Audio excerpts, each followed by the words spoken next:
तृतीय अध्याय में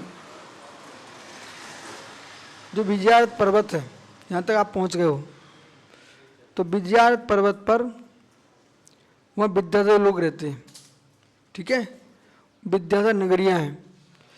तस् एव आद्रे भूमितल, यही है, यहीं से चलना है, याद है आपको? पर मुझे पूरा याद है। तस्य आद्रे, तो आद्रनी पर्वत, आद्रियनी पर्वत, यहाँ पर तस्वीर आद्रे, आद्री में उस पर्वत के निवासी जो मानव हैं, वे जो है सामान भूमितल से, वो उनका विस्तार है वो यहाँ समझा रहे हैं। तो भूमितल से 10 योजन उतल, 10 योजनान उन्नत उपलोप्यो, पार से 10 योजन विस्तार है। तो वे श्रेणियाँ उनकी कैसी है? 10 योजन ऊंचे, दोनों 10 योजन विद्या श्रेणी, 10 योजन ऊपर, और दोनों 10 योजन विस्तार से पर्वत के बराबर लंबी जो श्रेणियाँ हैं। पर्वत समय सामाय, पर्वत के समाय में 2 विद्याधर श्रेणी भवता, ऊपर वे जो व्यंतरों की श्रेणियाँ थी, वहाँ कौन रहते? व्यंतर। और यहाँ विद्याधर श्रेणी भवता, और 2 श्रेणी जो ना विद्याधर देवों की है, विद्याधरों की, देव नहीं विद्याधर। तत्र दक्षिण श्रेणियाँ, दक्षिण श्रेणी के रथनीपुर चक्रवालदिनी, उसमें दक्षिण जो श्रेणी है उसमें रत्नपुर, विजयारत का निवासी, भारत क्षेत्र के समान षटकर्मों से सहित आज भी करते हैं रत्नपुर। तो रत्नपुर में 500 विद्याधर नगर में, रत्नपुर आदि है ना, उसमें जो विद्याधर हैं वहाँ से 5 योजन ऊपर पंच विद्याधर श्रेणियाँ, इतने नगर उनके विद्याधर श्रेणी भवता। तो 15, 15, 50, 50 विद्याधर नगरी, 50 विद्याधर नगरियाँ हैं। उत्तर श्रेणी में गगन बल्लभादीनी, गगन बल्लभादी षष्ठी विद्याधर नगरी, यहाँ पर 60 विद्याधर नगरी, वहाँ 50 विद्याधर नगरियाँ थी, यहाँ पर 60 विद्याधर नगरियाँ हैं। तन निवासियों विद्याधरा, उनके निवास जो विद्याधर लोग हैं, तो भरतवत, उनकी सारी प्रवृत्ति कैसी है? भरत क्षेत्र के समान है,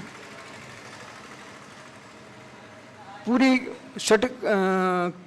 षटकर्म की प्रवृत्ति होती है। षटकर्म जीवना, असी मसी कृषि विद्यावान शिल्प, ये षटकर्म ग्रहण करना, ये ग्रहण करना, नहीं तुम बेषटकर्म ग्रहण कर लो, ये ज्ञान होना बहुत जरूरी है। 6 शब्द पकड़कर तुम पहुंच गए सामायिक प्रतिगण, ये नहीं ग्रहण कर लेना। यहाँ तो असी मसी कृषि विद्यावान शिल्प, ये ग्रहण करना, कर्म भूमि है। क्या? रत्नपुर और चक्रवाल आदि, और दक्षिण में गगन वल्लभ। केवल इनमें विशेषता क्या? प्रज्ञप्ति आदि विद्याधर मात्र देव विशिष्ट, जहाँ सामान कर्म भूमि है उसमें कर्म तो बराबर करते हैं, लेकिन ये विद्याधर नगरी में जो कर्म भूमि है ना, उसमें विद्या प्रज्ञप्ति आदि विशेष विद्या रहती है, वो विशेष है। कौन? श्रेणी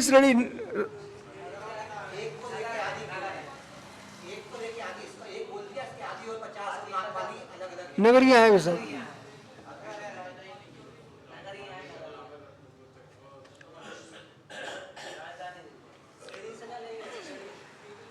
पर्वतमाला उनकी ऐसी। अब देखो तो ये करुआ की श्रेणियाँ देखो, करुआ जी की सब अलग अलग श्रेणियाँ, इधर लोग रह रहे, इधर लोग रह रहे, नगरियाँ बस गई यहाँ पर पूरी श्रेणीबद्ध क्रम से, पंक्तिबद्ध।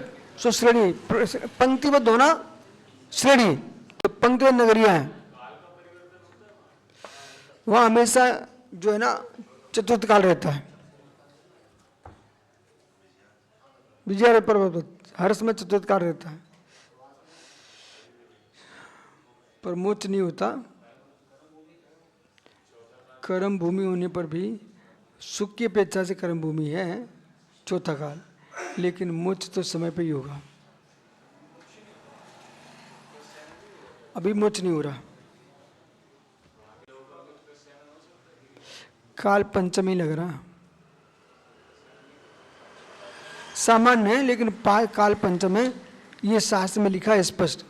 सुख की अपेक्षा से वहाँ पर कर्म भूमि है, चतुर्थ काल है, लेकिन मोक्ष जाने की अपेक्षा से, क्योंकि पंचम काल में मोक्ष नहीं होता। विजयारत भरत क्षेत्र में ही है, हैं?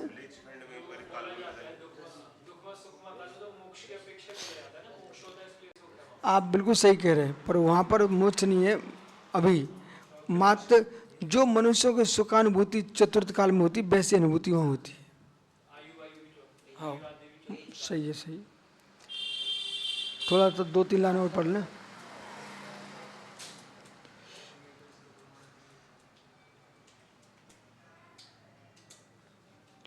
तन निवास में विद्याधरा भरतवत शरकर जीवन केवलम प्रज्ञप्त विद्याधर मात देव विशिष्टम, इतनी विशेषता है। ततो बस व्यंत 10